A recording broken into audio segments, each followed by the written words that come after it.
Hello and welcome to Whitney Moonshine's Magical Tarot.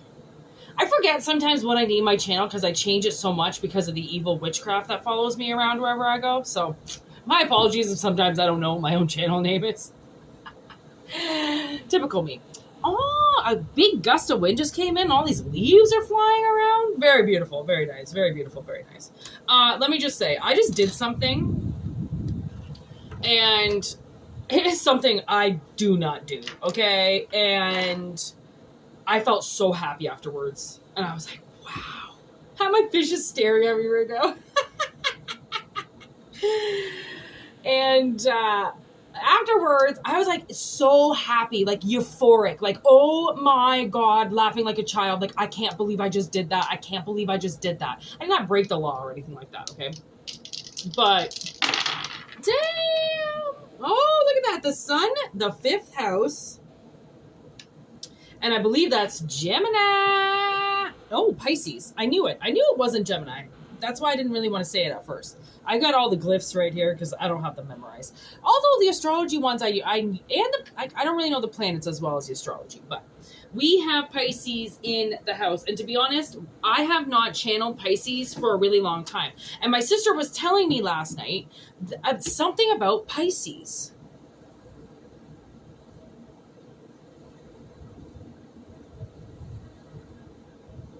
I forget what it was. Okay, but that would be the moon. Something is happening with Pisces. Or it happened yesterday. My sister just told me. She's such a good astronomer. Like, she really knows how to, like, read a chart and read, like, what's going on with signs and symbols and all that shit. Okay, so the fifth house, we've got Leo. Leo came up in the reading yesterday, too. The house of pleasure, entertainment... creative expression. Okay. Creative expression. Oh my God, we have the sun and the moon right beside each other. I didn't even realize that. Pisces is the moon and the actual sun came out, which would be Leo. Oh, look at that. Double fucking Leo?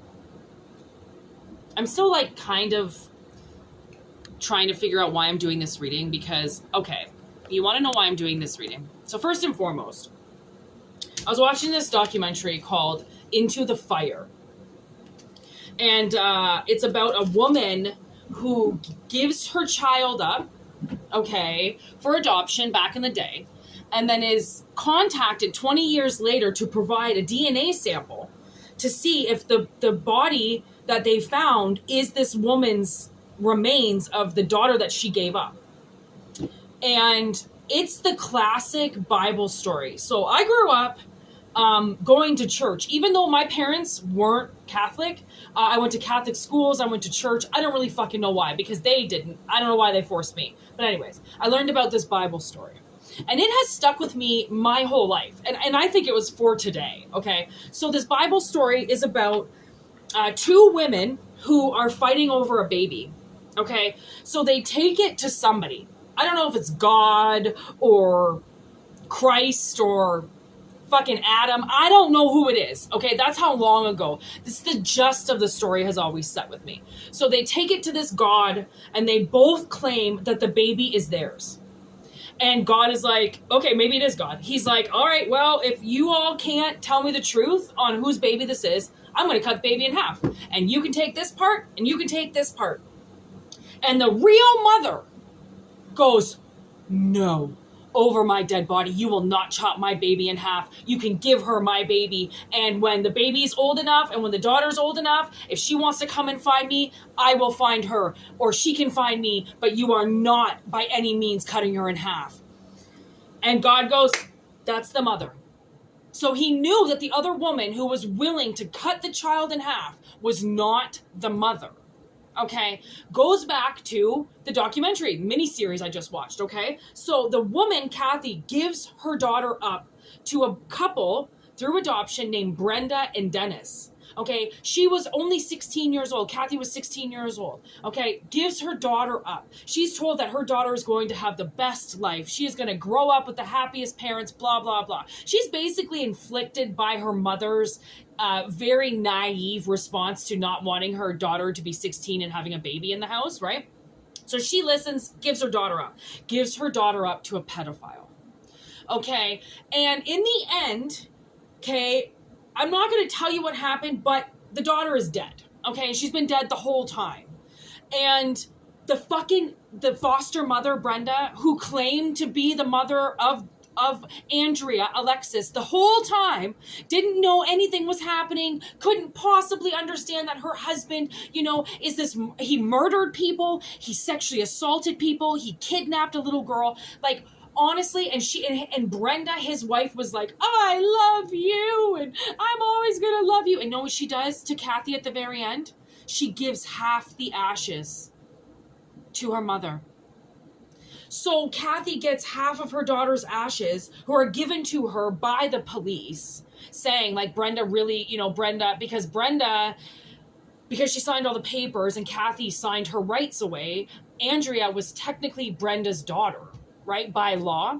So Brenda was allowed to do whatever she wanted to do with the corpse. She gives half the ashes to the mother. And Kathy breaks down. I broke down. I cried.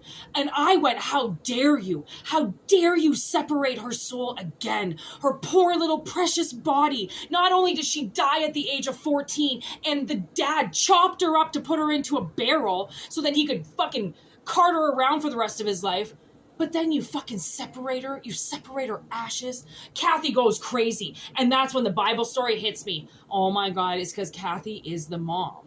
She gave her daughter up. And then you know what Dennis says? Well, she threw her away. She threw her daughter away. No, she didn't.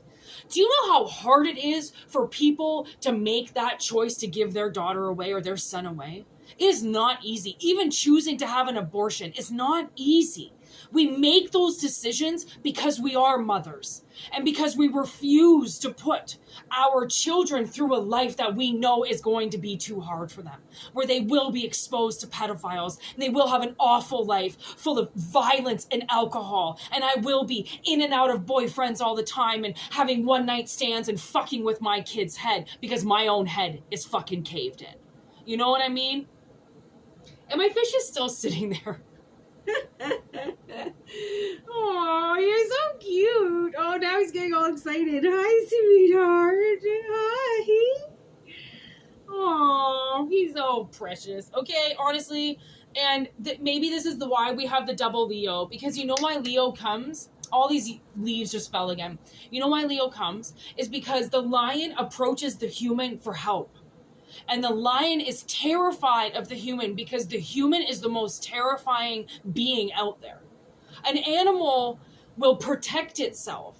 It will push out angry, aggressive energy to protect itself and the ones it loves so that nobody gets hurt, right? Real strength lies within you. It's not about what you show everybody else by your physique and how good you look and you're so awesome looking and you can take care of yourself. Mentally, you have to be where the lion is, right? Where you see humans as a threat because they are a threat. Majority of them are not who you think they are.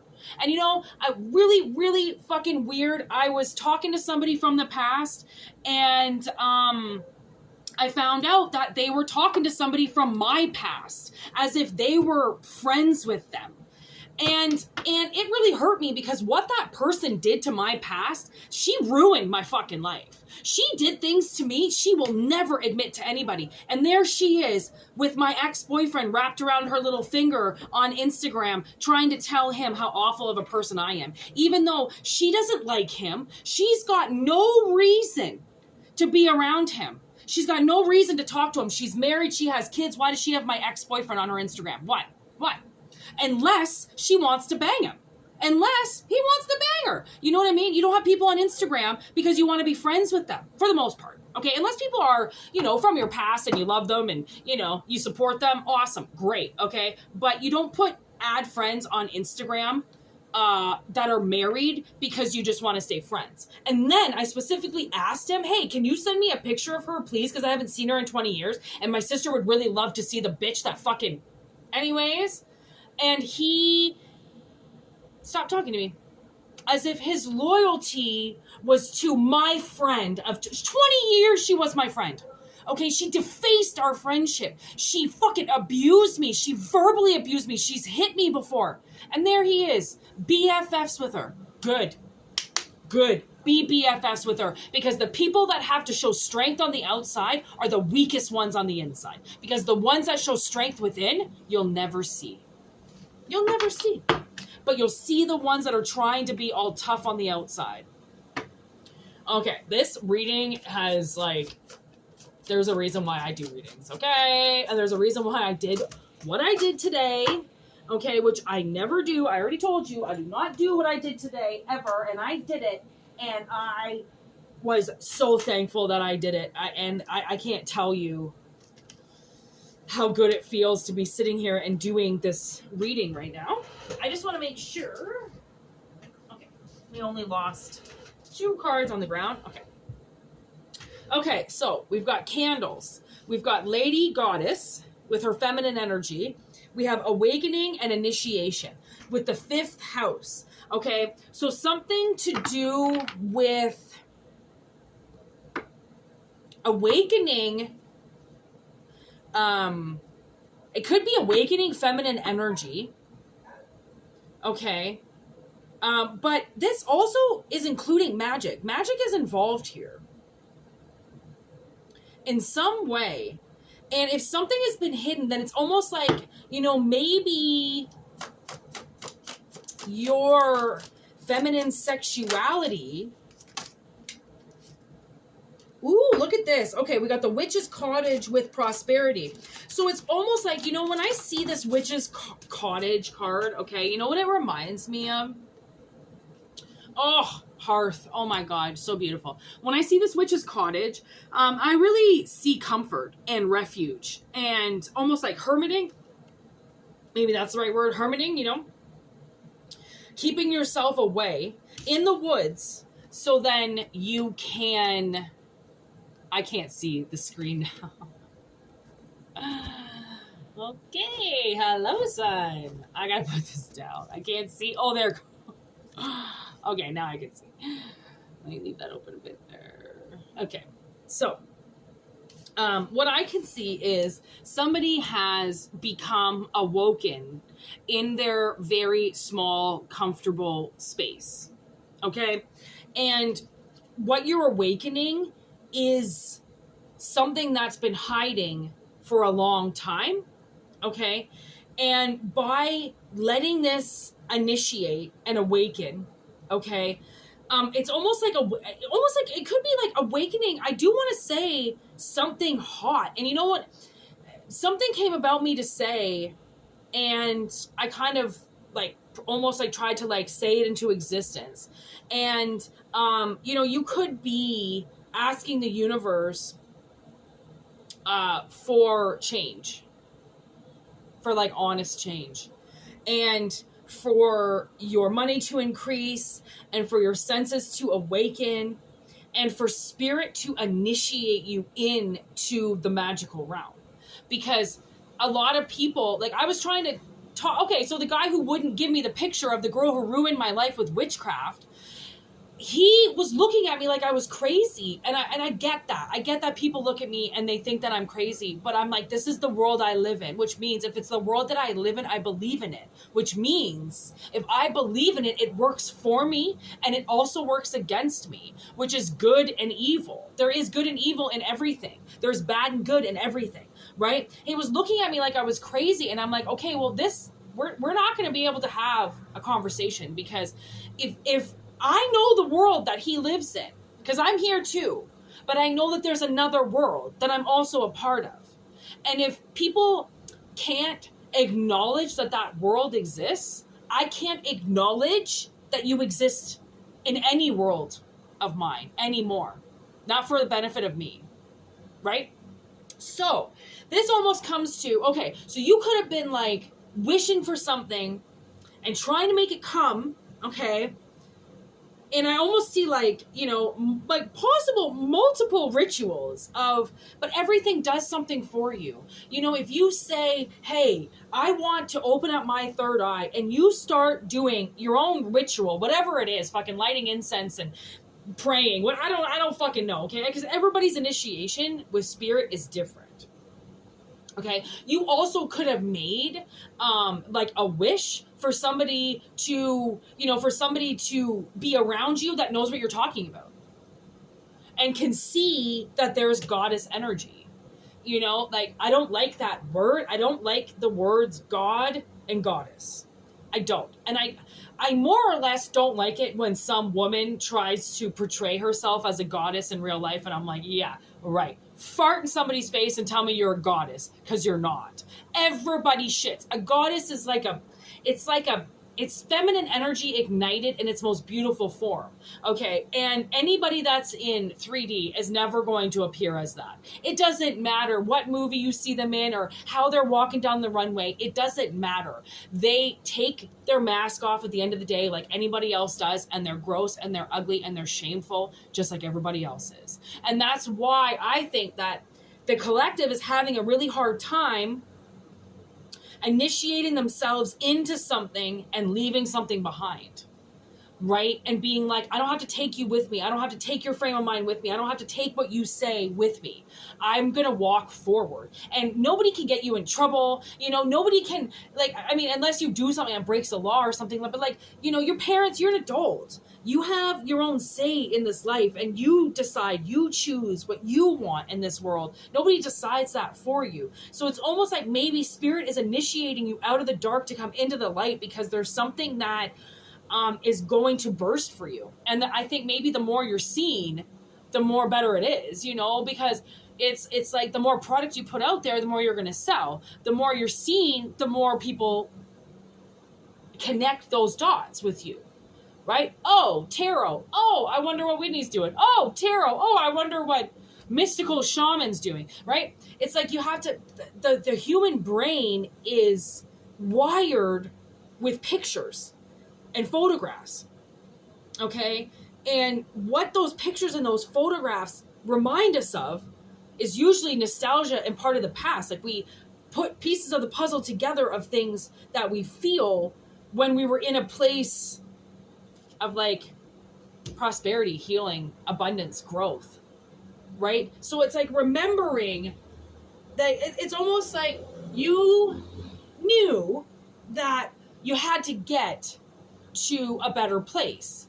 And to get to a better place means you have to leave something behind. You have to leave a place behind. If you want a new home, you have to leave an old home behind.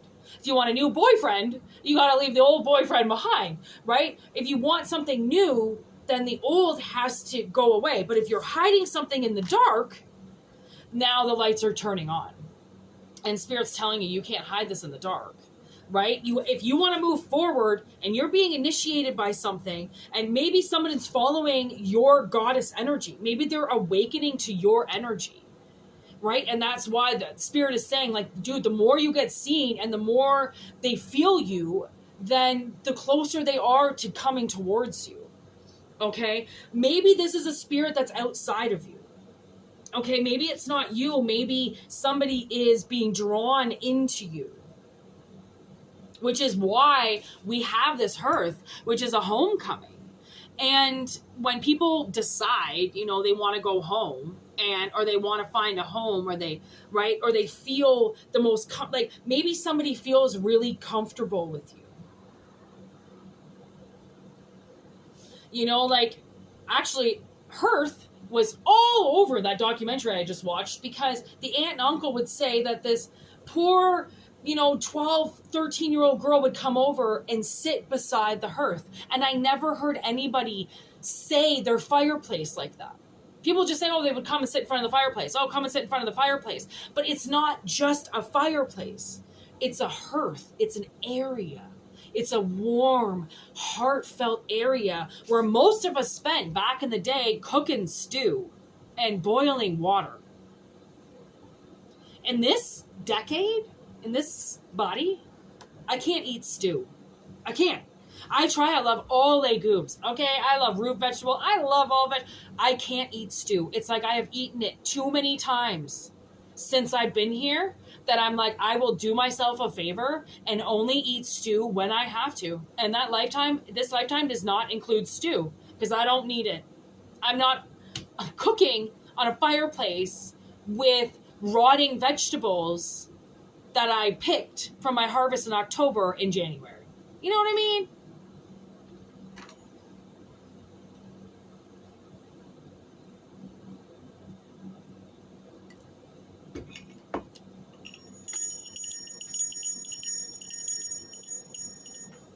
Give her a little ring-a-ling-ling there.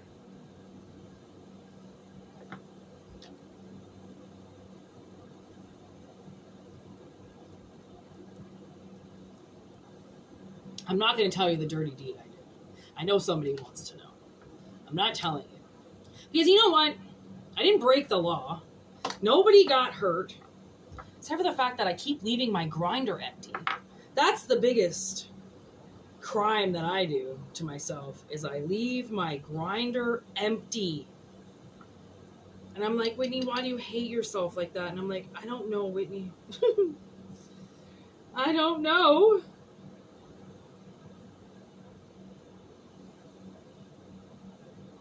Okay. Woo. Awakening. Yeah, spring awakening. Spring into action.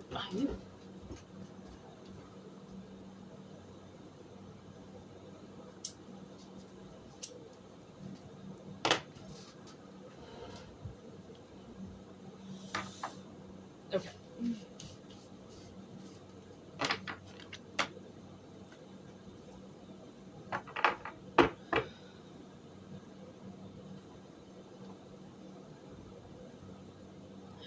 It's like, you know what I'm getting? Somebody is getting the message. I don't really know what that means, but I'm hearing somebody got the message loud and clear. And I just saw the card denial. Are you sure? Are you sure they got the message loud and clear? Because that, my friend, right there says denial. So I don't know if they got the message loud and clear or not. Oh, tarot is so funny sometimes. Okay. Let's see what these last little bit of cards say. And I'm going to upload this.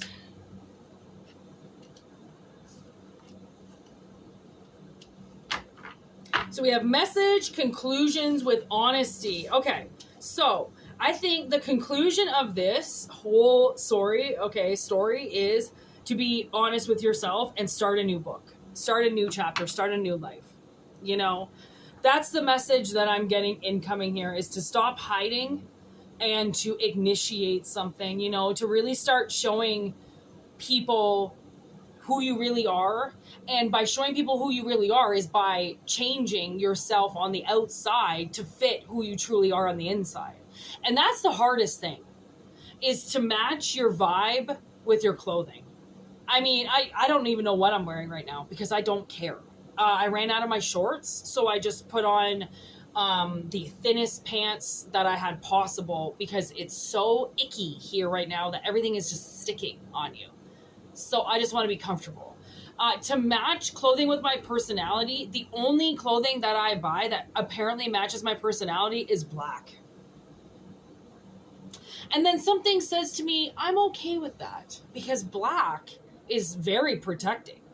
It makes you invisible. People don't look at the ones in black, right? Because they look scary and deemed culpable of something awful and sinister, you know, when really they're just wearing their favorite black shirt. Like, it's so funny, you know, like, be yourself. Complicated self-worth with vision.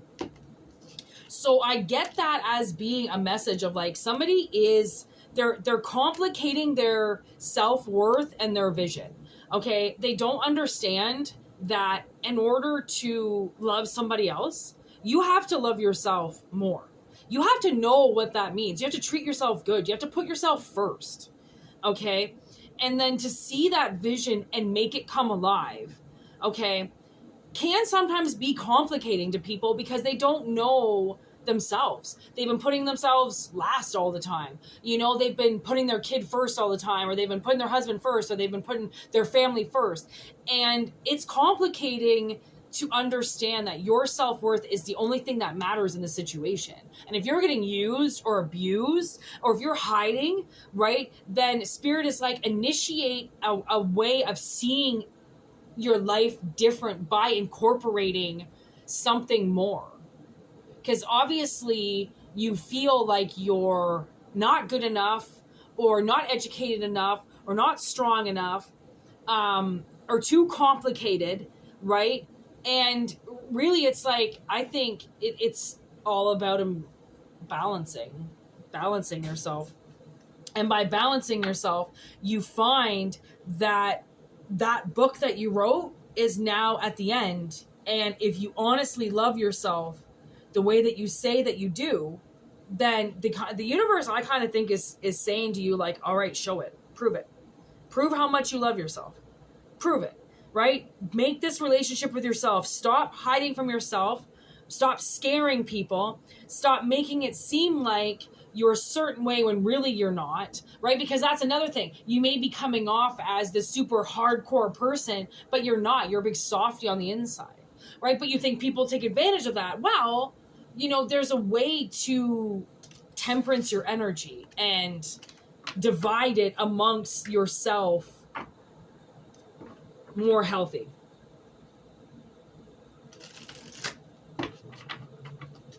So that was a good, I think, honestly, the advice conclusion with Beauty and High Priestess of the Air. I mean, I think some of the collective, you know, should take an oath to themselves. Stop taking oaths to other people.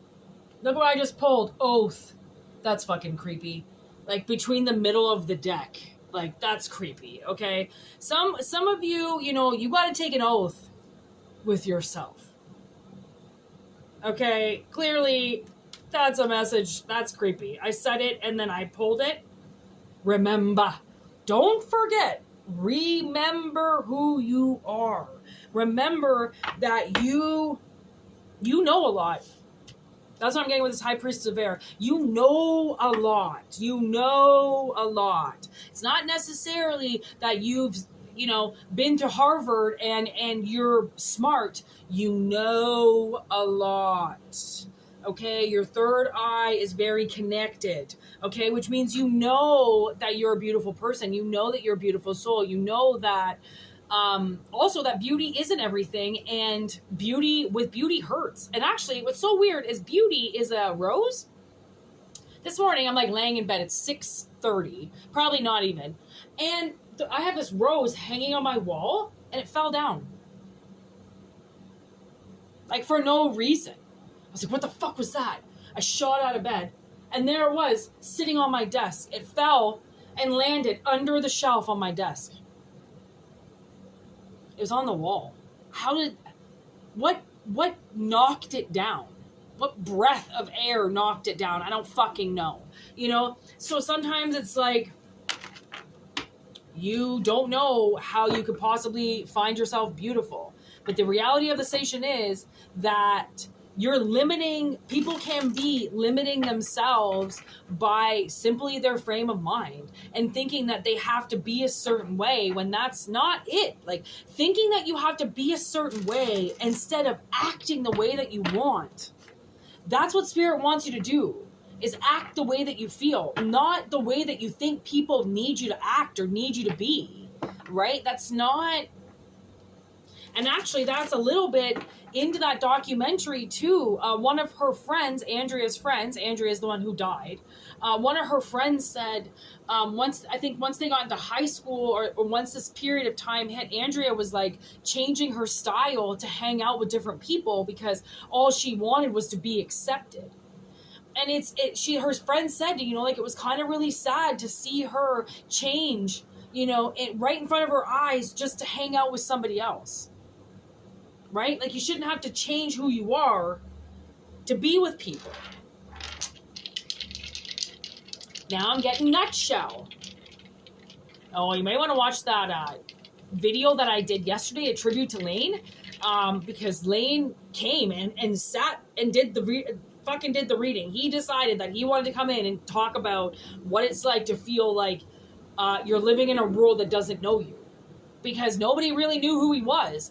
And I'm not saying that I knew who he was. I'm just allowing him to speak. I'm giving him words. I gave him words. And I got the part, if I can't be my own, I feel better dead. Because that's how he was feeling at the moment. If he couldn't be himself, if he couldn't shine the way that he truly wanted to, then he'd rather shoot himself in the head. Because if you're going to fake it until you make it, some people can't do that. And I've said that to myself, Whitney, I think right now you got to fake it until you make it. And it's so sad to say, because in some situations you really do feel like, all right, this is all fake. Like, I have to 100% fucking fake this whole situation until I can get out of it. And what's the advice? Woo! I didn't really say that. Okay, what's the advice?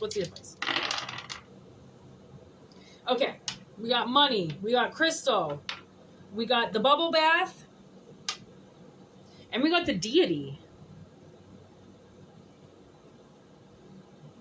So you know how I was talking about that Bible story, and that's how it's all kind of like started. And I think Spirit is initiating somebody into awakening and opening their third eye and believing in things even though you can't see it. Right? And so many things in this world are an optic illusion. And that's why to believe in an optic illusion that you might not even see is almost more convincing to me than the tree right in front of me. Okay? So it's like somebody might need to spend some money to get some clarity. And there also is the metaphor of like chilling out, go lay in the tub and let something come to you. Right? Because money isn't everything. And connecting with deities, like, honestly, I think I really opened up my third eye once I got my dreads. Like, I dreaded my hair. I had just started smoking weed, maybe a year before that. Then I dreaded my hair. And then because I dreaded it, people just assumed I was Rastafarian. And I was like, what the fuck is that? So then I started looking into that religion. I don't really believe in religion. I don't really believe that the world should be so small in a sense. But I do believe in spirituality. I do believe in churches being a part of this whole ordeal if used properly, right? There are ways to do things where people don't get hurt. And I think we spend so much time hurting ourselves and hurting the people around us that if somebody doesn't figure out how to get through this, how to get out of the dark, how to release the things that they're shadowing, I feel like your life is never going to change. And that's the scary part. It's not evolution itself. It's time standing still. Because no matter how hard you try, it's never going to. Time will just pass you. And everything will go past you. And then you have to try to catch up in the end. And that's what's harder, is trying to catch up after years of people going right by you. Right? So that could be a message in itself. So anyways, the universe sends you love, okay? It sends you strength. It sends you in the right direction. And if you need a deity to work with, get tarot cards. Tarot cards are a great medium to work with. They're a great way of asking the universe questions on where you're going and how your life is going to be. And, you know, it's not always good to ask tarot every question, but it is beneficial sometimes when you're lost to grab a deck of cards, shuffle them out, see what happens. Because you just never know. All right. So Jack's over here warming his bum up on the heater. And thanks for stopping by. Thanks for hanging out with us. I would show you my fish. What are you doing under there? Oh, God, are you stuck? Oh, you silly guy. He's going under the filter, and then the filter's sucking him in. But you know what? It's making him stronger. I got this tank for him that has a filter and a little pump. And I put him into it. Oh, my God. He was like, fucking. He's a really small fish, so he was getting pushed around a lot. But now he, like, sits under the waterfall, and, like, he's so much stronger. So I'm, like, watching him. He's, like, by the pump. He's warming up. And then he just got stuck underneath it. But he wasn't really stuck. He's a child, so I have to watch him sometimes and be like, oh my God, are you dying? Are you stuck under there? Okay, I gotta go. Oh, no, he's not. I think is one of your fins stuck? Oh, Jesus. I got sucked in. Peace out.